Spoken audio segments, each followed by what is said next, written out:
இது அற்புதமான ஒரு சரித்திர சாட்சிமிக்க நிகழ்வில் நாம் எல்லோரும் பங்கெடுத்துக் கொண்டிருக்கின்றோம். இது ஆண்டவனுடைய ஒரு பாக்கியமாகத்தான் நான் கருதுகின்றேன். மேடையின் மீது நாங்கள் இருக்க வேண்டும் என்பதற்காக இருக்கை போட்டிருக்கின்றார்கள். எனக்கும் உங்களோடு அமர வேண்டும் என்கின்ற ஆசைதான்.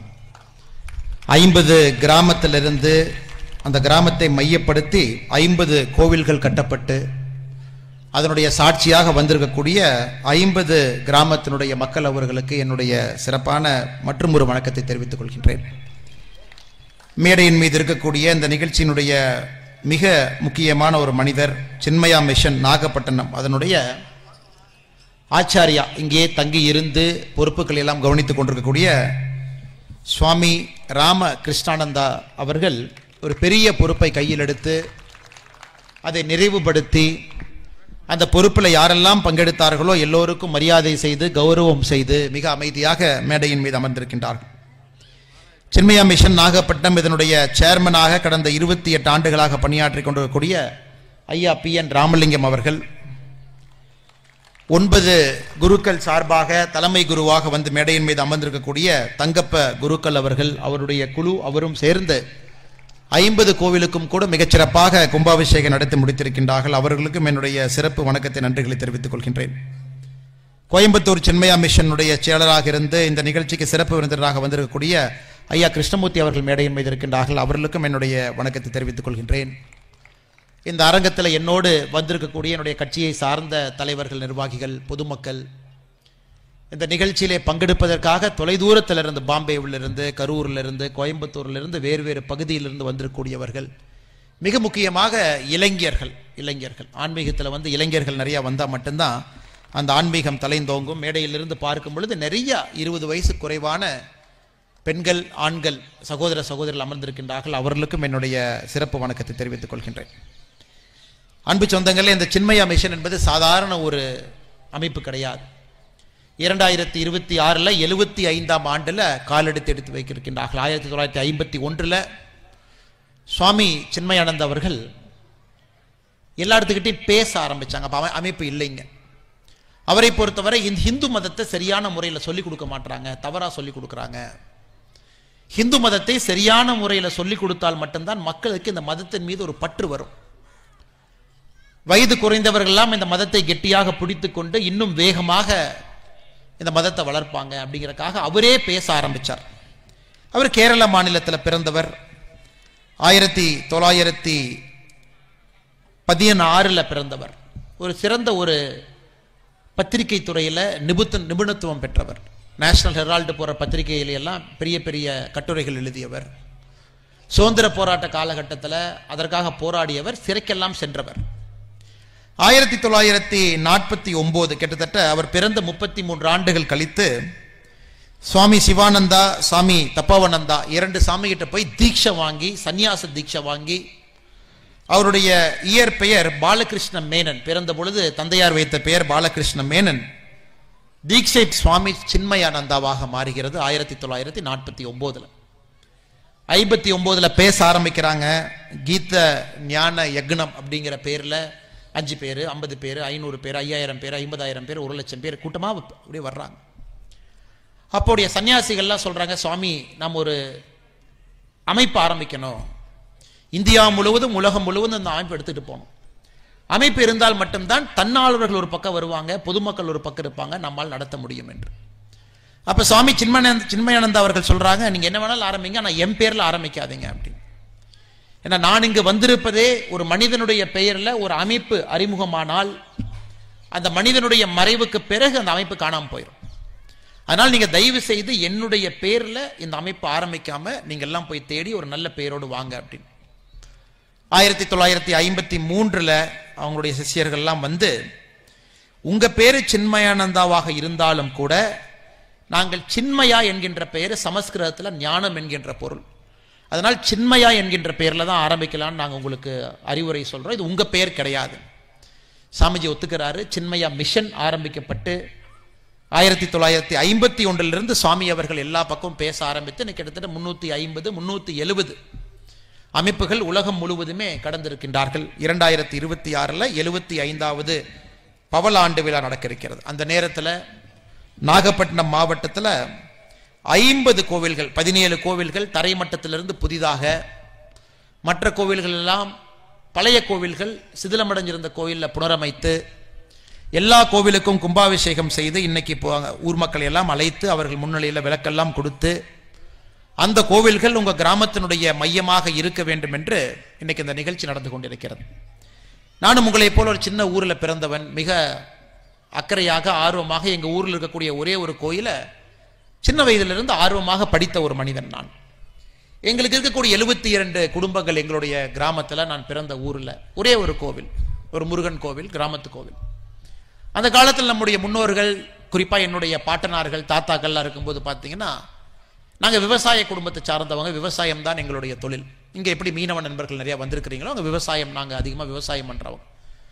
அப்போ எங்களுடைய நடைமுறை என்னென்னா, மொத்தமாக நெல் கதிர் எவ்வளோ வருதோ, ராகி எவ்வளோ வருதோ, சோளம் எவ்வளோ வருதோ, கம்பு எவ்வளோ வருதோ அதை 6ஆக பிரித்து வைத்து விடுவோம். ஒரு விவசாய குடும்பத்தில் அதை 6ஆக பிரிச்சிருவோம். முதல் 6, அந்த 6ல் முதல் பங்கு அந்த கிராம கோயிலுக்கு போய் கொடுத்துருவோம். அந்த 6ல் 2வது பங்கு கோவிலை நம்பி யாரெல்லாம் இருக்கிறாங்களோ, குருக்கள் இருக்கிறாங்க, கோவிலை பூஜை பண்ணுறக்காக இருப்பாங்க, அவருடைய முழு நேர வேலை அது மட்டும்தான், அவர்களுக்கு அந்த 2வது பங்கை கொடுத்துருவோம். 3வது பங்கு நம்மை வாழ வைப்பதற்காக 3வது பங்கு, அந்த 3வது பங்குல தான் நாம சாப்பிட்டுக்கணும். 4வது பங்கு நம்முடைய சேமிப்பு, ஏதாச்சும் பிரச்சனை எல்லாம் வந்தா நமக்கு சேமிப்பு வேணும். 5வது பங்கு ஊரினுடைய சேமிப்பு. ஊரெல்லாம் அந்த காலத்தில் பார்த்தீங்கன்னா ஒரு புதைகுழி மாதிரி பெருசா வெட்டி அதுக்குள்ள நெல்லெல்லாம் போட்டு வச்சிருப்பாங்க. ஊருக்கு பஞ்சம் வந்து அதுல இருந்து பயன்படுத்தணும். 6வது இல்லாதவர்களுக்கு கொடுக்கணும். கை இல்லை, கால் இல்லை, உடல் ஊனமா இருக்கிறாங்க, கண்ணு தெரியாது, அவர்களால் போய் தோட்டத்தில் வேலை பார்த்து சம்பாதிக்க முடியாது. அப்பெல்லாம் பார்த்தீங்கன்னா அந்த ஜாதிகள் என்கின்ற தாக்கம் இல்லைங்க. ஒரு 200 ஆண்டுகளுக்கு முன்பு நான் மேல் ஜாதி, நான் கீழ் ஜாதி, நான் வந்து இந்த இதில் பிறந்துட்டேன் அதனால எப்பவுமே நான் மேல் ஜாதி தான், கிடையாதுங்க. 6ஆக பிரித்து யார் விவசாயம் செய்கின்றார்களோ அவங்க 6ஆ பிரிச்சிருவாங்க. அப்போ கோவிலில் யார் சாமி கும்பிட்றாங்க, சாமிக்கு யார் பூஜை பண்ணுறாங்களோ ஊரில் இருக்கிறவங்க எல்லாம் அவங்களுக்கு கொடுப்பாங்க. இதில் வந்து பிராமண சமுதாயத்தை பொறுத்தவரை அவர் உயர்ந்தவர்கள், விவசாய சமுதாயத்தை பொறுத்தவர்கள் அவர்கள் தாழ்ந்தவர்கள் அப்படிங்கிற கணக்கே கிடையாது. ஆங்கிலேயர்கள் வந்த பிறகு இந்த நடைமுறை எல்லாம் உடைய ஆரம்பித்தது. சேமிப்பு உடைய ஆரம்பிச்சிச்சு, ஊர் சேமிப்பு உடைய ஆரம்பிச்சது, வரி போட ஆரம்பிச்சாங்க. அரசு வந்து நாங்களே வரியை வாங்கிட்டு பஞ்சம்னா நாங்களே உங்களுக்கு பணம் கொடுக்க ஆரம்பிக்கிறோம்லாம் சொன்னாங்க. இது உடைய ஆரம்பித்த பிறகு நமக்குள்ள மேல் ஜாதி கீழ் ஜாதி அப்படிங்கிற எண்ணத்தை கொண்டு வந்துட்டோம். இவங்கெல்லாம் மேல் ஜாதி, இவங்கெல்லாம் இங்கே பிறந்திருக்கிறாங்க, மேல் ஜாதிக்கு யாரும் போக முடியாது, நாமெல்லாம் இங்கே பிறந்திருக்கிறோம், நாமெல்லாம் கீழ் ஜாதி. இதை சில நண்பர்கள் சரியான முறையில் பயன்படுத்தி மக்கள்கிட்ட பேசி பேசி பேசி நீங்கள் கோயிலுக்குள்ளே போக முடியுமா, நீங்கள் போக முடியாது, உங்களை மற்றவங்க தொடுவாங்களா, தொட முடியாது, இந்த மாதிரி பல விஷயத்தை பேசி பேசி ஹிந்து தர்மமும் கூட காலம் காலத்திற்கு தன்னை புதுப்பித்துக் கொண்டே வந்திருக்கிறது. ஹிந்து தர்மத்தில் பிரச்சனை வரும் பொழுதெல்லாம் நீங்கள் நல்லா பாருங்க, ஒரு பெரிய குருமார்கள், ஞான குருமார்கள் வந்து அந்த பிரச்சனையை சரி பண்ணிட்டு போயிட்டே இருப்பாங்க. ஏன்னா எந்த தர்மமாக இருந்தாலும் காலத்துக்கு தகுந்தாற் போல் தன்னை மாற்றிக்கொண்டே இருக்க வேண்டும்.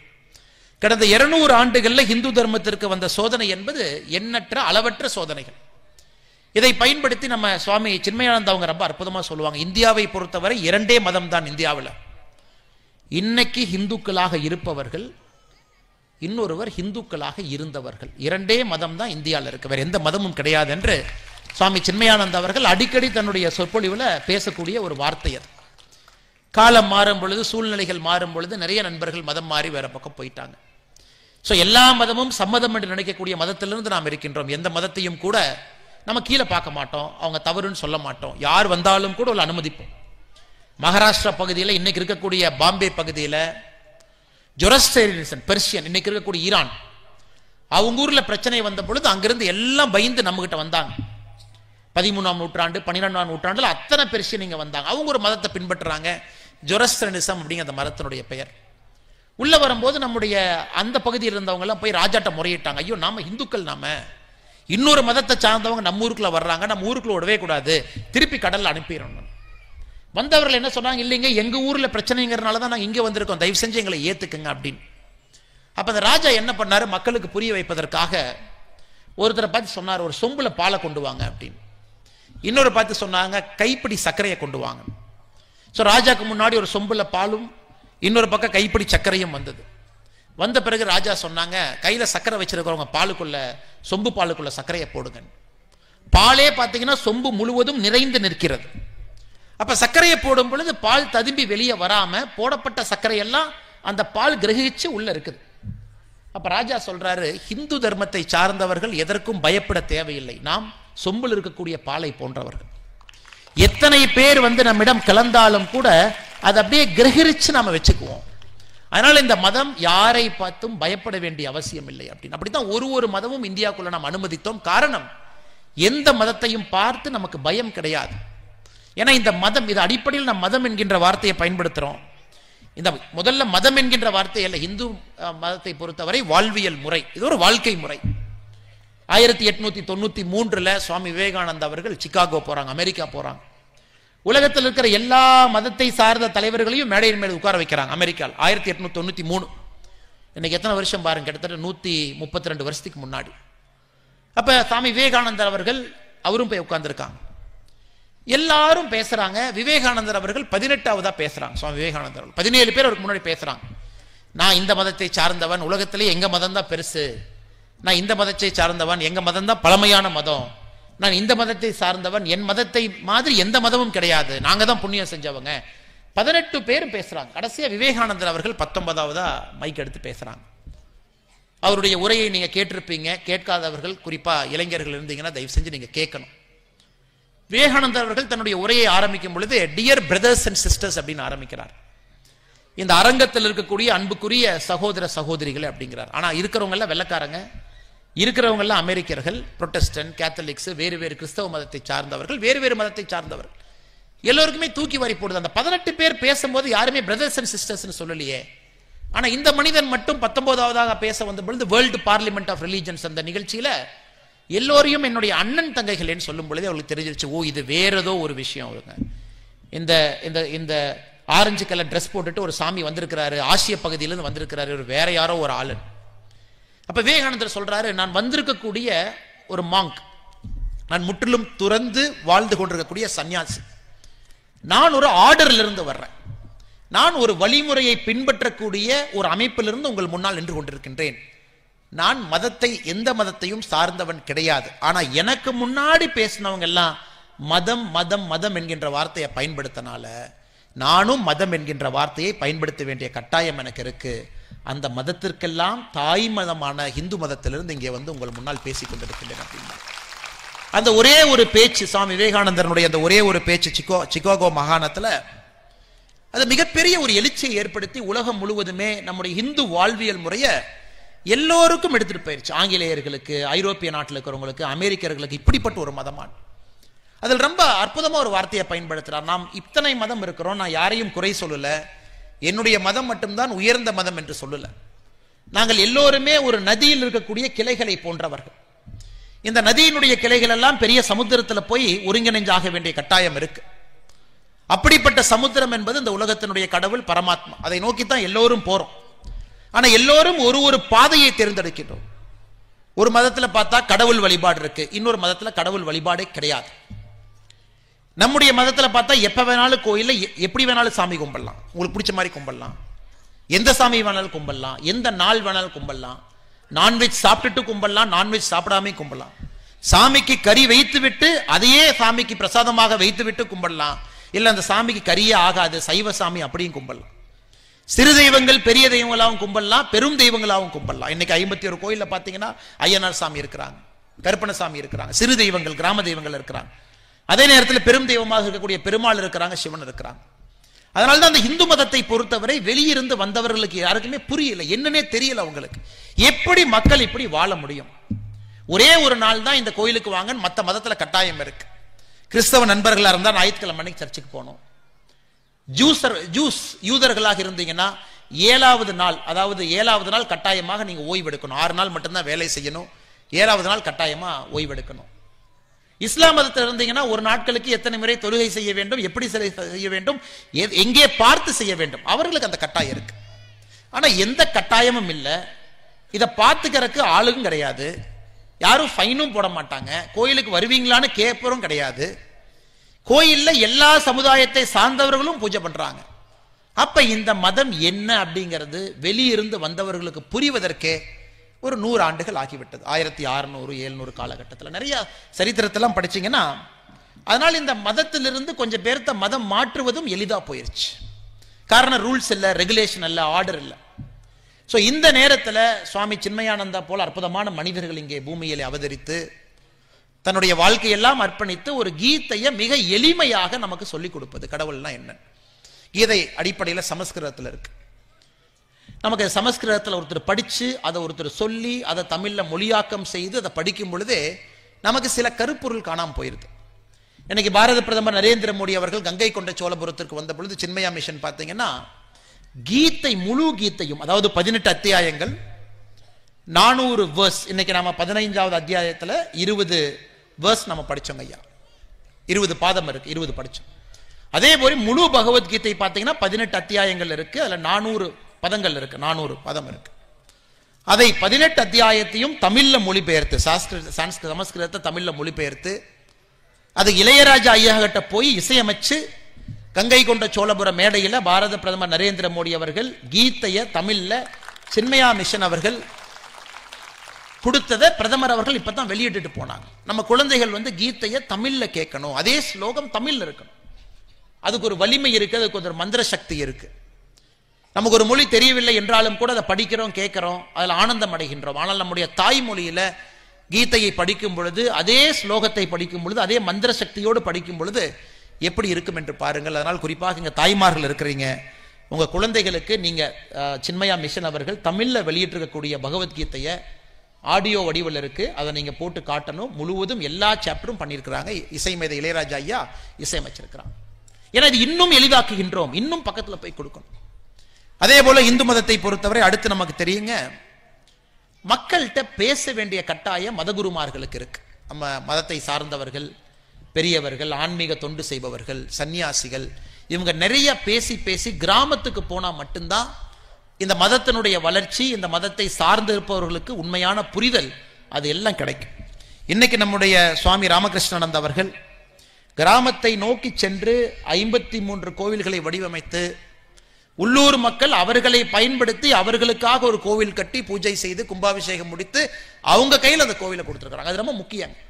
ஏன்னா கோவில் தான் அந்த காலத்தில் பார்த்தீங்கன்னா இந்தியாவில் எக்கனாமிக் ஆக்டிவிட்டியினுடைய சென்டர். அந்த உள்ளூர் பொருளாதாரம் என்பது கோவிலை சுற்றித்தான் நடக்கும். ராஜராஜ சோழன் தஞ்சை பெரிய கோவிலை கட்டும் பொழுது ராஜராஜ சோழனுக்கு தெரியுங்க, நம்ம பெரிய கோயிலை கட்டிட்டோம், ஆனால் நாம அரண்மனைக்குள் உட்கார்ந்துருப்போம். அப்ப இந்த பெரிய கோயில் எப்படி பராமரிப்பாங்க? இன்னைக்கு பாருங்க ஐயா உங்களுக்கு எல்லாம் விளக்கு கொடுத்து நீங்க கோயிலை பார்த்துக்கணும்னு சொல்றாங்க. ராஜராஜ சோழனுக்கும் இதே கேள்வி இருந்தது, தஞ்சை பெரிய கோயிலை எப்படி பராமரிக்கிறது? அப்ப ராஜராஜ சோழன் ஒன்று யோசிச்சார், மக்களுக்கு ஆடு வாங்கி கொடுப்போம். தஞ்சாவூர் பகுதியில் பகதீஸ்வரர் ஆலயத்தை சுற்றி இருக்கக்கூடிய கிராமத்தில் மக்களுக்கு ஆடு வாங்கி கொடுப்போம். ஆட்டுக்கு ராஜராஜ சோழன் கல்வெட்டில் எழுதுறார், ரூல் போட்டிருக்கார். இந்த ஆட்டிலிருந்து வரக்கூடிய பாலில் ஒரு பகுதியை தஞ்சை பெரிய கோவிலினுடைய தீப்பந்தத்தை பற்ற வைப்பதற்கு, உள்ள இருக்கக்கூடிய விளக்குகளை பற்ற வைப்பதற்கு நீங்க வெண்ணெயை நெய்யை கொடுக்கணும். இந்த ஆடு 6வது குட்டி போட்ட பிறகு, அதாவது ஒரு ஆடு 6 குட்டி, நீங்க 5 குட்டி வச்சுக்கலாம். 6வது குட்டி போட்ட பிறகு அந்த கடைசி குட்டி எடுத்து உங்க ஊர்ல இல்லாதவங்களுக்கு அந்த குட்டியை நீங்க கொடுக்கணும். அவங்களுக்கு ஆடு 6 குட்டி போட்ட பிறகு அவங்க 6வது எடுத்து வெளியே கொடுக்கணும். இதெல்லாம் 1000 ஆண்டுகளுக்கு முன்பு கோவிலை கட்டியது மட்டுமல்ல, கோவிலை எப்படி காத்து அடுத்த கட்டம் எடுத்து செல்வது என்பதற்கு உதாரணமாக இன்னைக்கும் ராஜராஜ சோழன் நம்ம படிக்கலாம், இன்னைக்கும் படிக்கலாம். ஒரு கிராமத்துக்குள்ள பொருளாதாரம் இருந்தால் மட்டும்தான் கோவில் அழியாது என்பது தர்ம சத்தியம். அது கிராமத்தில் பொருளாதாரமே இல்லை என்றால் கோவிலை எப்படி காப்பாத்துறதுங்க? ஆனால் கிராமத்தில் பொருளாதாரம் இருக்கணும், கிராமத்தில் ஒரு எக்கனாமிக் ஆக்டிவிட்டி நடக்கணும், அங்கே கோவில்கள் இருந்தால் மட்டும்தான் மக்கள் பார்த்துக்குவாங்க. ஏன்னா ஏற்கனவே சொன்னது போல 6ல் 1 பங்கு கோவிலுக்கு கொடுப்பது, 6ல் 1 பங்கு கோவிலை நம்பி இருப்பவர்களுக்கு கொடுப்பதெல்லாம் இந்த காலத்தில் கிடையாதுங்க. நம்ம யாரும் கொடுக்கறது இல்லை. ஆடி 18 அன்னைக்கு பார்த்தீங்கன்னா நான் இருக்கக்கூடிய கோயம்புத்தூர் கரூர் பகுதியில் நம்முடைய குருவை சந்தித்து குருவுக்கு தட்சணை கொடுக்கணும். ஆடிப்பெருக்கு ஒரு ஊர்ல ஒரு மாதிரி இருக்கு. எனக்கு அதுவும் இல்லை, நம்முடைய குரு யாருன்னே நமக்கு தெரியறது இல்லை. நம் குருவிட்ட போய் பார்த்து தட்சணை கொடுக்கின்ற பழக்கமும் நமக்கு இல்லை. இதையெல்லாம் இந்த கோவில்கள் வந்த பிறகு, ஆன்மீக இந்த பற்று வந்த பிறகு இதையெல்லாம் செய்ய வேண்டிய கட்டாயமும் கடமையும் இங்க இருக்கக்கூடிய நம் ஒருவருக்கும் இருக்கிறது என்கின்ற ஒரு அன்பான வேண்டுகோளையும் உங்கள் முன்னால் இந்த நேரத்தில் நான் வைக்கிறேன். கீதை ரொம்ப பவர்ஃபுல்லுங்க ஐயா. பகவத்கீதை ரொம்ப பவர்ஃபுல். இதை பாலகங்காதர திலக் நம்முடைய சுதந்திரத்துக்காக பாடுபட்டார். பாலகங்காதர திலக் உங்களுக்கு தெரியும், திலக் ஐயா. அவர் நினைச்சாரு இந்த கீதையை பத்தி யாருக்குமே தெரிய மாட்டேது. அவரை பிடிச்சி சிறையில போட்டாங்க ஐயா, பர்மால. 1907 1913 வரை மாண்டலி பர்மால 8 வருஷம் சிறையில் இருந்தார். அவர் சிறையில 8 ஆண்டுகள் உட்கார்ந்து எழுதின ஒரே புக்கு பாலகங்காதர திலக் அவர்கள் கீதை ரகசியம் என்கின்ற புக் எழுதினார். கீதையில் இருக்கக்கூடிய ரகசியம் என்ன அப்படி, இந்த கீதையை முழுவதுமாக ஒரு மனிதன் புரிந்து கொண்டு தெரிந்து கொண்டு வாழ்க்கையை வாழ ஆரம்பித்தால் அந்த மனிதன் எல்லாத்திலிருந்தும் தப்பிச்சு ஒரு இன்பமான ஒரு சூழலுக்கு போறான். வறுமை இருக்கலாம், குடிசை வீட்டில் வாழலாம், சரியாத பொருளாதார வசதி இல்லாமல் இருக்கலாம், ஆனா கீதையை முழுமையாக புரிந்து கொண்டு வாழ்க்கை வாழ ஆரம்பிக்கும் பொழுது அந்த மனிதனுடைய வாழ்க்கை மாறும் என்பதற்கு திலக் அவங்க பர்மால சிறையில் இருக்கும் பொழுது கீதை ரகசியம் என்கின்ற புக்கு அப்பவே எழுதினார். மகாத்மா காந்தி அவர்கள், அவர் கீதையை ரொம்ப பிடிக்குங்க, நிறைய படிச்சுட்டு 40 ஆண்டுகள் கழிச்சு காந்தி சொல்றார். மகாத்மா காந்தியும் கீதையை பத்தி கமெண்ட்ரி எழுதியிருக்கார், commentary on Gita by Mohandas Karamchand Gandhi. அதுல ஆரம்பத்தில் எழுதுறாரு, 40 வருஷம் நான் கீதை சொல்லி இருப்பது படி வாழ முயற்சிக்கின்றேன், ஆனால் என்னால் வாழ முடியவில்லை. யார் சொல்றாருங்க? மகாத்மா காந்தி சொல்றாரு. சாதாரண நான் சொல்றேன், இன்னொருத்தர் சொல்றான்னு இல்லைங்க, மகாத்மா காந்தி தேசத்தினுடைய தந்தை. ஆனால் கீதை சொல்லி இருப்பது படி நாம் வாழ வேண்டும் என்றால் 2 விஷயத்தை கடைபிடிக்கணும், சத்தியத்தை கடைபிடிக்கணும், அகிம்சையை கடைபிடிக்கணும். எந்த ஒரு மனிதன் தன்னுடைய வாழ்நாள்ல வாழுகின்ற விதத்துல முழு சத்தியத்தையும் அகிம்சையும் கடைபிடிக்கின்றானோ அந்த மனிதன் கீதை சொல்லி இருப்பது படி வாழ முடியும் என்பது மகாத்மா காந்தி அவர்கள் கீதையை பத்தி இருக்கிற கமெண்ட்ரியில் அவர் சொல்றார். சுவாமி விவேகானந்தா, பெரிய மனிதர்கள் பாருங்க, எல்லோருமே கீதையை படிச்சுட்டு எல்லாரும் கமெண்ட்ரி எழுதியிருக்கிறாங்க. சுவாமி விவேகானந்தா அவர்கள் அவரும் கீதையை படிச்சுட்டு கமெண்ட்ரி எழுதுறார். அவருக்கு ரொம்ப பிடிச்சது என்னன்னாங்க, பற்று இல்லாம ஒரு வேலையை செய்யறது. சுவாமி விவேகானந்தா அதே மாதிரி ஒரு மனிதர். எந்த வேலையை செய்தாலும் கூட அந்த வேலையின் மீது எதிர்பார்ப்பு, அந்த வேலையினால் நமக்கு என்ன பலன் கிடைக்கும், இதனால என்ன வெற்றி தோல்வி, இதை யோசிக்க ஆரம்பிச்சிட்டோம் அப்படின்னா நமக்கு வெற்றி கிடைச்சாலும் அது நரகமாகத்தான் இருக்கும், தோல்வி கிடைச்சாலும் அது நரகமாகத்தான் தோன்றும்.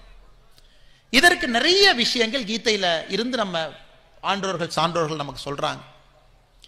நிஷ்கம கர்மா அப்படிங்கிற ஒரு வார்த்தையை கீதை பயன்படுத்துறாங்க. நிஷ்கம கர்மா, எந்த வேலையை செய்தாலும் கூட அதுல ஒட்டாம செய்யுங்க, ஒட்டாம செய்யுங்க. பணக்காரனா இருக்கிறீங்க, தங்கத்தட்டுல சாப்பிட்றீங்க, சாப்பிடுங்க. நான் பணக்காரன், நான் தங்கத்தட்டுல சாப்பிட்றேன் அப்படின்னு ஒட்டிட்டீங்கன்னா தங்கத்தட்டும் நரகம்தான்.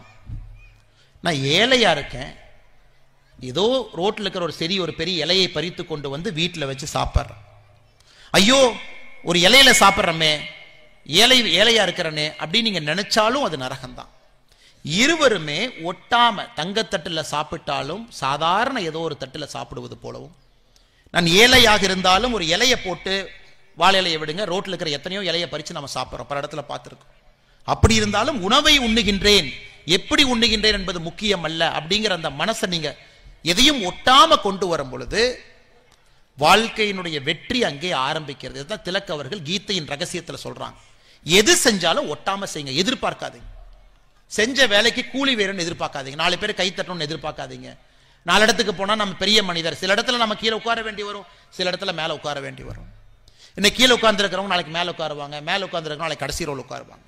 இப்ப மேல உட்கார்ந்து இருக்கிறவங்க, ஐயோ இத்தனை பேருக்கு முன்னாடி நம்ம மேல உட்கார்ந்து இருக்கிறோம், சூப்பர், நாம தான் நடுநிலையமா இருக்கோம் அப்படின்னா அவர்கள் கீழே உட்கார்றதுக்கு தயாராயிட்டாங்கன்னு அர்த்தம். கீழே உட்கார்ந்து இருக்கிறவங்க, ஐயோ நம்ம கீழே மட்டுமே உட்கார்ந்து இருக்கிறோமே, நாம எப்படி மேல உட்காருவோம்னு நினைச்சா அவங்க எப்பவுமே கீழே தான் உட்காருவாங்க. ஸோ கீழே அமர்ந்திருந்தாலும் கூட இன்னைக்கு இந்த பொறுப்பு, நான் இங்கே அமர்ந்திருக்கின்றேன், எங்க இருக்கிறேன்னு முக்கியம் இல்லை, என் வேலை இன்னைக்கு என்ன அதை நான் செய்யணும். மேல இருக்கிறவங்க இங்க நான் அமர்ந்திருக்கின்றேன், என்னுடைய வேலையை நான் இன்னைக்கு செய்யணும். இது நிஷிக்கம கர்மா. எதையும் எதிர்பார்க்காம ஒட்டாம பற்று இல்லாம செய்யுங்க. அதே நேரத்தில் அந்த வேலையை செய்யுங்க, வேலையின் மீது மட்டும் பற்று இருக்கட்டும், அந்த வேலையின் மீது வரக்கூடிய பலன்ல பற்று இருக்கக்கூடாது. அற்புதமா எல்லாரும் பேசுறாங்க இதை பத்தி. அணுகுண்டு உங்களுக்கு தெரியும், அணுகுண்டு ஆட்டம் பாம். இன்னைக்கு ஒரு நம்ம கிராமத்தில் ஒரு பட்டாசு வாங்கி போட்டா கூட குழந்தைங்க என்ன கேட்கறாங்க, அம்மா ஆட்டம் பாம் வாங்கி கொடு, லட்சுமி வெடி வாங்கி கொடு. அணுகுண்டை யாரு கண்டுபிடிச்சாருன்னு உங்களுக்கு தெரியும், ராபர்ட் ஆப்பன்ஹைமர்னு ஒருத்தர் கண்டுபிடிச்சார். 1933 அணுகுண்டு கண்டுபிடிப்பதற்கான சோதனை போயிட்டு இருக்கு. அவருக்கு மனசுக்குள்ள ஒரே சங்கடம், ஐயோ அந்த அணுகுண்டு நம்ம கண்டுபிடிக்கிறோமே, இதை நம்ம கண்டுபிடிச்சு லட்சக்கணக்கான மக்கள் இறந்துட்டாங்கன்னா பாவம் நமக்கெல்லாம் சாரும் அப்படின்னு. உடனே இந்த ராபர்ட் ஓப்பன்ஹைமர் என்ன பண்றாருங்க, சமஸ்கிருதத்தை படிக்கிறார். எதுக்குன்னா அந்த காலத்துல ஐயா சொன்ன மாதிரி கீதையை படிக்கணும்னா சமஸ்கிருதம் தெரிஞ்சிருக்கணும். கீதையை படிச்சவங்க நமக்கு சொல்லிக் கொடுக்க மாட்டாங்க, சமஸ்கிருதம் தெரிஞ்சவங்க மட்டும்தான் கீதை. ராபர்ட் ஆப்பன்ஹைமர் 1933 சமஸ்கிருதம் படிச்சுட்டு அதன் மூலமாக கீதையை படிச்சுட்டு அதுல அவர் பார்க்கிறாரு, ஓ எந்த வேலை செய்தாலும் நான் ஒட்டாம அந்த வேலையை மட்டும் சிறப்பாக செஞ்சுட்டு அதில் வரக்கூடிய பலனை எதிர்பார்க்காம, என் நாட்டுக்கு இது தேவை, என் நாட்டுக்கு ஒரு காலத்தில் இது தேவை. நான் சொல்றது 1933ங்க. அணுகுண்டு சோதனையே 1945 தான் நடக்குது, 12 ஆண்டுகள் கழிச்சு. முதல் அணுகுண்டையும் 1945 ஆகஸ்ட் மாசத்துல போடுறாங்க. ஹிரோஷிமா நாகாசாக்கி ஜப்பான்ல போடுறாங்க. லட்சக்கணக்கான மனிதர்கள் இறந்துட்டாங்க, குழந்தைங்க இறந்துட்டாங்க, பெண்கள் இறந்துட்டாங்க, எந்த பாவமும் செய்யாம இறந்துட்டாங்க. அதையும் ராபர்ட் ஆப்பன்ஹைமர் அவர் கடைசி காலத்தில் எழுதுறாங்க, நான் கண்டுபிடித்த கருவி லட்சக்கணக்கான மக்களை கொண்டிருக்கிறது, ஆனாலும் கண்டுபிடிக்க வேண்டிய கட்டாயம் என்னுடையது. இதன் மூலமாகத்தான் 2ஆம் உலகப் போர் நிறைவுக்கு வந்திருக்கிறது. அதையும் ஒரு பக்கம் பார்க்கணும். ஒருவேளை ஆட்டம் பாம் போடாம இருந்தா இன்னும் 10 லட்சம் பேர் போர்ல இறந்திருப்பாங்க. நிஷிக்கம கர்மா, என் வேலையை மட்டும்தான் நான் செய்யணும். ராபர்ட் ஆப்பன்ஹைமர் அவர்களுக்கு அணுகுண்டு கண்டுபிடிப்பதற்கு அவருடைய மனசாட்சியை தட்டியதும் கீதை தான். மகாத்மா காந்தி அவர்கள் அமைதியை போதித்ததும் கீதை தான். பாருங்க எவ்வளவு எவ்வளவு ஆச்சரியம் பாருங்க. இந்த கீதை ரெண்டையும் செய்யுது. ஆனா இரண்டிலும் ஒட்டாம இருக்கணும். மகாத்மா காந்தி அவர்களும் ஒட்டாம வேலையை செஞ்சாங்க. அத சுவாமி சின்மயானந்தா போன்றவர்கள் 44 ஆண்டுகள் லட்சக்கணக்கான செமினார், அமெரிக்கா, ஐரோப்பியா, இந்தியா, சின்ன நாடு, பெரிய நாடு, கிராமம், நகரம், எல்லா இடத்துலையும் போய் கீதையை பத்தி பேசி பேசி பேசி இன்னைக்கு சாமியை போன்றவர்கள் சாதாரண மக்களுக்கு கீதையை கொண்டு வந்து சேர்த்துட்டாங்க. நாம் இன்னைக்கு அதை படிக்கலாம். அதனால எல்லோருக்கும் என்னுடைய அன்பான வேண்டுகோள், கோவில் கட்டிட்டீங்க, கோவில்ல வாரத்துக்கு ஒரு நாள் நீங்க எல்லாரும் ஊர்வக்கெல்லாம் சேரும் பொழுது கீதையினுடைய ஒரு அத்தியாயத்தை எடுத்து படிக்க ஆரம்பிங்க. முதல் அத்தியாயத்திலிருந்து ஆரம்பிங்க. அர்ஜுனனுக்கு வரக்கூடிய சலனம், கிருஷ்ணரை பார்த்து, எல்லாம் மாமா இருக்கிறாங்க, சித்தப்பா இருக்கிறாங்க, பெரியப்பா இருக்கிறாங்க, அம்பு இருக்குது, யாரை போடுறது, யார் அடிக்கிறது, யாரை விடுறது ஒண்ணுமே புரியலையா கிருஷ்ணான். அதுல இருந்து ஆரம்பித்து அந்த 18 சாப்டர் அப்படியே போகுங்க. எப்படி பற்று இல்லாம இருக்கிறது, கர்ம யோகங்கிறது என்ன, ஞான யோகங்கிறது என்ன, பக்தி யோகங்கிறது என்ன, 15வது சாப்டர் புருஷோத்தம யோகா, 18வது அத்தியாயம் வந்தீங்கன்னா எதுவும் வேண்டாம், எல்லாத்திலிருந்து தள்ளி இரு, மா ஏக்கம் சரணம் வஜ்ர அப்படின்னு 18வது அத்தியாயத்தை ஆரம்பிப்பாங்க. எதாக இருந்தாலும் கூட சரண்டர், எதையும் நீ செய்யாத, என்னைய நம்பி செஞ்சுட்டு போயிட்டே. இன்னைக்கு திருப்பதி ஏழுமலையான் கோயிலுக்கு போறோம், நாம் எல்லாருமே திருமலை போறோம். எத்தனை பேர்த்துக்கு தெரியும், நீங்க நல்லா போய் சாமி ஏழுமலையான பாத்தீங்கன்னா கொஞ்சம் பக்கத்துல உங்களுக்கு கிடைக்கிறதுக்கு வாய்ப்பு இருந்து நல்லா பாத்தீங்கன்னா கையில வைரம் முழுசா இருக்கும். ஏழுமலையானுடைய கையில கொஞ்சம் நல்லா உத்து பாருங்க. இந்த இடத்துக்கு ஒரு வார்த்தை எழுதியிருப்பாங்க, ஏழுமலையானுடைய கையில் ஒரு வார்த்தை இருக்கும். விஜயநகர பேரரசு காலத்தில் இருந்தபோது பொறிக்கப்பட்ட வார்த்தை சாமியினுடைய கையில. நல்லா உத்து பார்த்தீங்கன்னா கீதையினுடைய 18 அத்தியாயத்தினுடைய முதல் பதிகத்தை எழுதியிருப்பாங்க. ஏழுமலையானுடைய கையில் அது இருக்கும். மா ஏக்கம் சரணம் வஜ்ரா அப்படிங்கிற வாக்கியத்தை அங்க எழுதியிருப்பாங்க. என்ன சொல்றாங்கன்னா, ஏழுமலையான் சொல்றாரு, எதையும் கண்டுக்காதீங்க, நீ வந்துட்டீங்க, உங்க பிரச்சனைய நல்லதை எங்கிட்ட போட்டுட்டு நீங்க போங்க, அதை நான் பார்த்துக்கிறேன்னு ஏழுமலையான் சொல்றாரு. அதனாலதான் நம்ம திருப்பதிக்கு போகும்போது யாரும் வேண்டும் என்று எதுவும் கேட்க மாட்டோம். சாமி இது குடுன்னு யாரும் கேட்கிற பழக்கம் ஏழுமலையான்ல. எல்லாரும் போய் சாமி நான் வந்துட்டேன், என்னை பார்த்துக்க, எனக்கு என்ன வேணும்னு உனக்கு தெரியும், பார்த்துக்க சாமி. மா ஏக்கம் சரணம் வஜ்ரா கடைசி அத்தியாயத்தை ஏழுமலையானுடைய கையில். ஆனா நம்ம வாழ்க்கை வாழும் பொழுது பற்று வந்துருது. ஏழுமலையான்ட்ட போகணுமே, இந்த நேத்து பிளாட்டு போட்ட ரியல் எஸ்டேட் நல்லா விற்கணும் ஏழுமலையானே, ஒரு வீடு ஒரு 3 ஃப்ளோர் கட்டியிருக்கிறேன், ஒரு 2 ஃப்ளோரா கட்டி ஒரு 5 ஃப்ளோரா கட்டி கொடுத்துரு ஏழுமலையானே, கார் 2 தான் வாங்கியிருக்கேன், ஒரு 4 காரா வாங்கணும், இல்லை எனக்கு பணமே சேரல, கொஞ்சம் பணத்தை கொடு அப்படின்னு. நான் ஏழுமலையான் பார்த்தீங்கன்னா நின்று வேர்வை சொட்ட சொட்ட வசூல் பண்ற ஒரு கடவுள். அவர் பார்த்தீங்கன்னா வேர்வை சொட்ட சொட்ட 18 மணி நேரம் உழைத்து ஏழுமலையான் வந்து வசூல் பண்ற கடவுள். அவர் உண்டியல் அவருடைய வேலைக்கே ஆகாதுங்க. சாமி எனக்கு கொடுன்னு அது வேலைக்கே ஆகாது.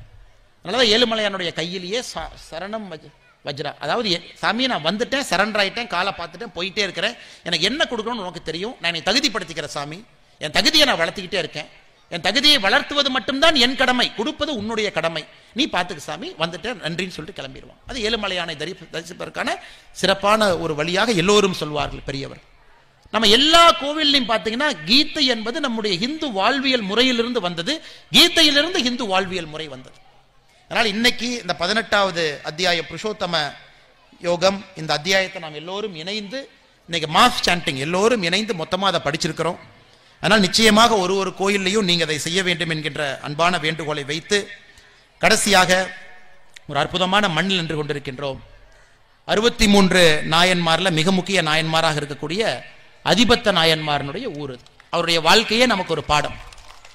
வாழ்க்கையே பாருங்க, ஆண்டவனிடம் அர்ப்பணிப்பு, ஆண்டவன் மீது நம்பிக்கை. இன்னைக்கு நம்ம வாழ்க்கைக்கு இது ரொம்ப தேவை. சாமி நான் ரொம்ப கடினமா உழைக்கிறேன், ஆனா ரிசல்ட் வர மாட்டேது. சாமி அவன் தப்பு பண்றான், அவன் நல்லா இருக்கான், நான் நேர்மையா இருக்கேன், ஆனா எனக்கு எதுவுமே நடக்க மாட்டேது.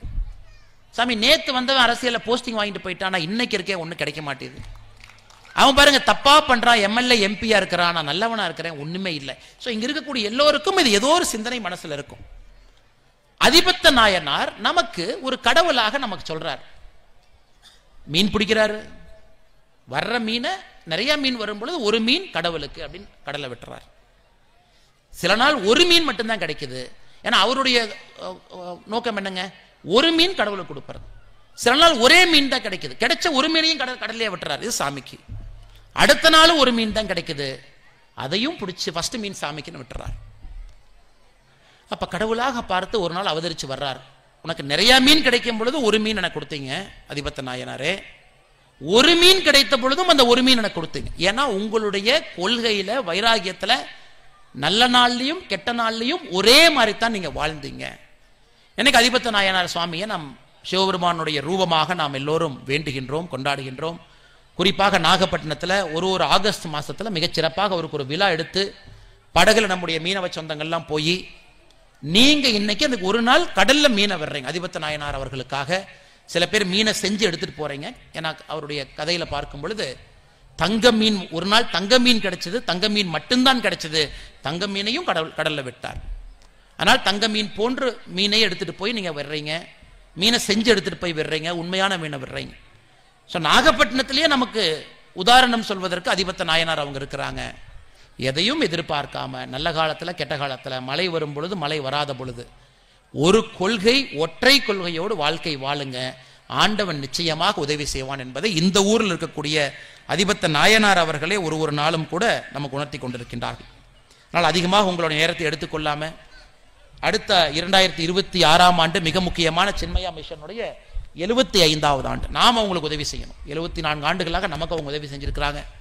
நாம் எல்லோரும் சின்மயா மிஷன்ல நம்மால் இயன்ற உதவிகளை அவர்களோடு இணைந்து அவர்களுக்கு வாலண்டியரா நம்ம நேரத்தை கொடுக்கலாம், பொருளை கொடுக்கலாம், நம்மால் இயந்ததை இந்த அறக்கட்டளைக்கு கொடுத்து இன்னும் நிறைய விஷயங்களை செய்வதற்கு நாமல் உறுதுணையாக இருப்போம் என்கின்ற உறுதிமொழியை நீங்கள் எடுக்க வேண்டும் என்று அன்பான வேண்டிக் கொண்டு இங்கு வந்திருக்கக்கூடிய எல்லா மீனவ சொந்தங்களுக்கு, கிராம மக்களுக்கு, பெரியோர்களுக்கு, ஆண்டோர்களுக்கு, சான்றோர்களுக்கு என்னுடைய நல்வாழ்த்துக்களை தெரிவித்து இந்த 50 கோவில் இன்னும் 500ஆக 5000ஆக மாறட்டும் என்று சொல்லி இதற்கெல்லாம் மிக முக்கிய காரணமாக இருக்கக்கூடிய சுவாமி ராம கிருஷ்ணானந்த சாமி அவர்களுடைய பாதத்தை தொட்டு வணங்கி என்னுடைய உரையை முடித்துக் கொள்கின்றேன். நன்றி, வணக்கம்.